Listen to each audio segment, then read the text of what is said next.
ప్రతి మనిషికి రావాల్సిన ఆలోచనది. ఊరక లౌకికంబులకు ఊసులతో విసిగెత్తిపోయే ఎంతకాలం ఈ సంసార విషయాలు, సామ్రాజ్య విషయాలు, సామాజిక విషయాలు, ఎలక మీద పిల్లి, పిల్లి మీద ఎలక, ఏమైనా ఉపయోగం ఉందా వీటిని చర్చించడం వల్ల? మనం అనుకున్నది ఏదైనా జరిగిందా? సామ్రాజ్యాలు పక్కనట్టండి, ఇంట్లో జరుగుతుందా మనం అనుకున్నట్టు? మొగుడు ఓ రకంగా అనుకుంటే పెళ్ళాం ఓ రకంగా అనుకుంటుంది, పిల్లలిద్దరూ తలో రకంగా అనుకుంటున్నారు. ఒక వయస్సు వస్తే పిల్లల మాట నెగ్గుతోంది, మొగుడు పెళ్ళాం ఏడుస్తున్నారు. ఇక్కడ మన మాటకి విలువ లేదని ఎవరు మాట్లాడండి? ఎవరికి చెప్తారండి? 10 ఏళ్ల కొడుకుని, ఏమయ్యా మీ నాన్నగారి గురించి నీ అభిప్రాయం ఏమిటంటే, my father is God father, మా ఫాదర్ గాడ్ ఫాదర్ అంటే వాడికి ఎందుకంటే అంతకంటే ఎవరు తెలియదు, అంతకంటే వెళ్ళా. తండ్రి మీద గౌరవం కాదు, అమాయకుడు, 10 ఏళ్ళ పిల్లాడు. తండ్రి అనుకుంటాడు మా వాడికి ఏమిటో నేనంటే పిచ్చి, తొందరపడకో, 20 ఏళ్ళు వచ్చాక చూడు, నేనంటే చాలా గౌరవం. చిన్నప్పుడు అలాగే ఉంటుందండి. ఆ 20 ఏళ్ళు వచ్చాక అడగండి, మా నాన్నగారు గొప్పవారే కానీ ఆయన కొన్ని విషయాలు తెలియవంటాడు. వీడికి తెలియడం మొదలైంది. వీడికి అప్పుడే కొన్ని విషయాలు తెలుస్తున్నాయి. కాలేజీకి వెళ్ళాడు కదా, మరి అందరూ కనపడుతున్నారు కదా, మారిపోతుంది దృష్టి. దానికి తండ్రి ఒప్పుకోడుగా. అందుకని 10 ఏళ్ళ కూరాడు మా నాన్నగారు గాడ్ ఫాదర్, అన్నింటిలోనూ గొప్పవాడే, మా నాన్న నాకు రోల్ మోడల్, రోకల మోడల్, వాడు ఇష్టం వచ్చినట్టు అంటాడు. ఇంకా రోలు రోకలే అన్ని తండ్రే. ఎందుకంటే అంతకెవరో తెలియదు. ఈ తండ్రి ఏదో గర్వపడుతూ ఉంటాడు, మా వాడికి ఏమిటో అలా ఎప్పుడూ నేనేనండి, ఇది తెలియదు ఆ విషయం. అక్కడ 20 ఏళ్ళు వచ్చాక అడిగితే మా నాన్న గొప్పవాడేనండి, ఆయన కొన్ని విషయాలు తెలియ ఉంటాడు. 30 ఏళ్ళు వచ్చాక అడిగారు, మంచి పెళ్ళి అయి ఉంటుంది, అప్పటికేను చక్కని బాల వచ్చి ఉంటుంది ఇంట్లోకి, 2 పిల్లలు పుడతారు, వాళ్ళు ఇంకా చిన్నపిల్లలు, పాలు తాగే వయస్సు, ఈయన మాట వినే స్థితిలో ఉన్నారు, గట్టిగా కొడితే లొంగుతున్నారు, సాఫ్ట్వేర్ ఉద్యోగం, నెలకి 2 లక్షల జీతం, తండ్రి ఏమో పోస్ట్ మాస్టర్ చేసి రిటైర్ అయ్యాడు. అందుకని 30 ఏళ్ల తండ్రి గురించి నేను అభిప్రాయం చెప్పబోయా అంటే, ఏదో పల్లెటూళ్ళు వాళ్ళంతా ఫూలిష్ నేచర్ అండి, మా నాన్నగారు అలా పోస్ట్ మాస్టర్గా అలా ఉండిపోయారు, ఆయన ప్రజ్ఞ చూపించుంటే చాలా సంపాదించేవారు. అంటే ఈయన దృష్టిలో ఫూలిష్ నేచర్ అంటే వాడు ఫూల్ అయిపోయాడమ్మా. 10 ఏళ్ళు అప్పుడేమో తండ్రి రోల్ మోడలా, 20 ఏళ్ళు వచ్చేసరికేమో తండ్రికి కొన్ని విషయాలు తెలియవా, 30 ఏళ్ళు వచ్చేసరికి మూర్ఖుడు అయ్యాడా? అదే 40 ఏళ్ళు వచ్చాక మీరు అదే పెద్ద మనిషిని మళ్ళీ మీ నాన్నగారి గురించి నీ అభిప్రాయం ఏమిటని అడగండి. ఇప్పుడు పెద్దవాళ్ళు చెప్పారంటే తప్పు లేదండి, కొన్ని వాళ్ళ అనుభవమే చెబుతారు. పడ్డాయి మొట్టికాయలు, ఎందుకంటే పిల్లలిద్దరికి 15 ఏళ్ళు వచ్చాయి. వీడికి 40 ఏళ్ళు కదా, వాళ్ళకి 15 ఏళ్ళు 16 ఏళ్ళు వచ్చాయి. అమ్మాయి చెప్పకుండా వెళ్ళిపోతుంది ఇంట్లోంచి, ఎప్పుడు వస్తుందో తెలియదు. ఇంకా మొగాడి సంగతి చెప్పక్కర్లేదు. ఇంకా ఏమన్నా అంటే స్మార్ట్ ఫోన్, తండ్రి ఏం చేయలేడు.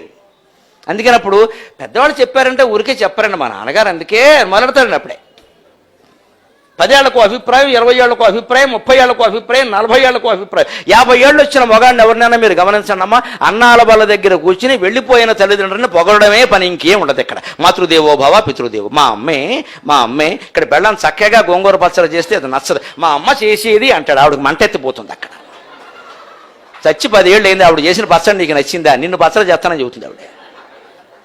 ఆవిడంత ముఖ్యమా ఇక్కడ? ఇప్పుడు అర్జెంటుగా పెళ్ళాం దగ్గర తల్లిని పొగడాలా?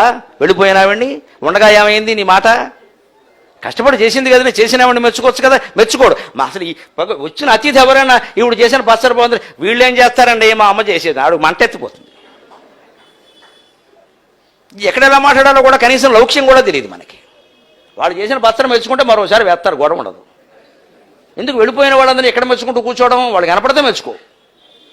ఎందుకు వస్తుందండి లోపల? నా పిల్లలు నన్ను ఎదిరిస్తున్నారు, నా పిల్లలు నన్ను గౌరవించారు. అందుకని తాను పిల్లలు వింటుండగా తల్లిదండ్రులను పొగిడితే వాళ్ళ మనస్సులో తన పట్ల గౌరవం ఏర్పడుతుందని ఒక భ్రమ. చాలా పొరపాటు. మానవ సమాజం అర్థం కాక వ్యవహరిస్తున్న పిల్లలు మనం చెప్పినట్టు చెయ్యరు, మనం చేసినట్టు చేస్తారు. దయచేసి గమనించండి, మనం చేసినట్టు చేస్తారు. రేపొద్దున పిల్లలు మన గౌరవించాలంటే ఇంట్లో ఉన్న తల్లిదండ్రులను ముందు కొడుకు కోడలు దండం పెట్టి గౌరవించాలి, సేవలు చెయ్యాలి. ఏం మాట్లాడక్కలా చేస్తూ ఉంటే చాలు, ఆ పిల్లలు గమనిస్తారు. మా అమ్మ అత్తగారికి ఎంత సేవ చేస్తుంది, తల్లి కూడా కాదు అత్తగారు ఎంత సేవ చేస్తుంది, రేపు మా అత్తగారిని మా అవ్వగారిని మా అమ్మ నాన్న అందరినీ ఇలాగే చూసుకోవాలి అని ఆడపిల్ల మగపిల్లాడు ఇద్దరూ గ్రహిస్తారమ్మా. అందరూ గ్రహిస్తారా అన్నది గ్రహించకపోతే వాళ్ళ కర్మ. మనం ఉండాలా వద్దా? ఇలాగా మనం ఆదర్శంగా ఉంటే తప్పేమిటి? ఎందుకు భవిష్యత్తు గురించి భయపడాలి? మనం ఇలా ఉండడం మానేసి, నాకు ఖాళీ లేదు, నాకు ఎక్కడికెక్కడ ప్రోగ్రామ్స్ ఉంటాయి, నేను తిరుగుతూ ఉంటాను, నువ్వు మాత్రం మీ అమ్మకి సేవ చేయంటే వాడు కూడా ఏమంటాడంటే, ఓకే డాడీ ఈ విషయం మా అబ్బాయికి చెబుతాను, నాకు ప్రోగ్రామ్స్ ఉన్నాయంటాడు. ఇవి వాడుకుండా ఆ ప్రోగ్రామ్స్ మనకే కానీ మనం చేయకుండా వాడికి చెబితే ఎందుకు చేస్తాడండి? చాలామంది పొరపాటు పడుతున్నది ఇక్కడే. మనం చెప్పినట్టు చెయ్యరు. ఎన్ని ఉపదేశాలు చెయ్యి, ఎన్ని ఉపాసనలు చెయ్యి, ఎన్ని జపాలు చెయ్యి, వాడు మారడు. మనం చేస్తేనే వాడు మారతాడు.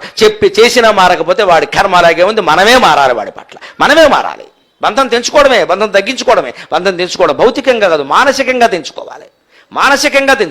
నా వంశానికి అప్రతిష్టాకరంగా నువ్వు ప్రవర్తిస్తుంటే నువ్వు నాకెందుకురా ధైర్యంగా అనగలగాలి. అంతే, గొడవ లేదు.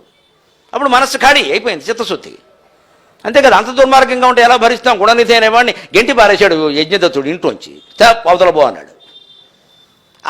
ఆ ధైర్యమేనా ఉండాలి, ఆ మానసికమైన ధైర్యం, అలాగే ఆదర్శమైన ఆచరణ, అది మన కుటుంబాలను బాగు చేస్తుంది తప్ప ఊరికే ఈ మాటలు కాదండి. అందుకని లౌకికమైన మాటలు తగ్గించుకొని ఎంతగా మనం భగవన్నామస్మరణని, భగవత్ సంబంధమైన జపాన్ని పెంచుకోగలిగితే అంతగా మనకి ధ్యానం కుదురుతుంది, అనుమానం ఎలా.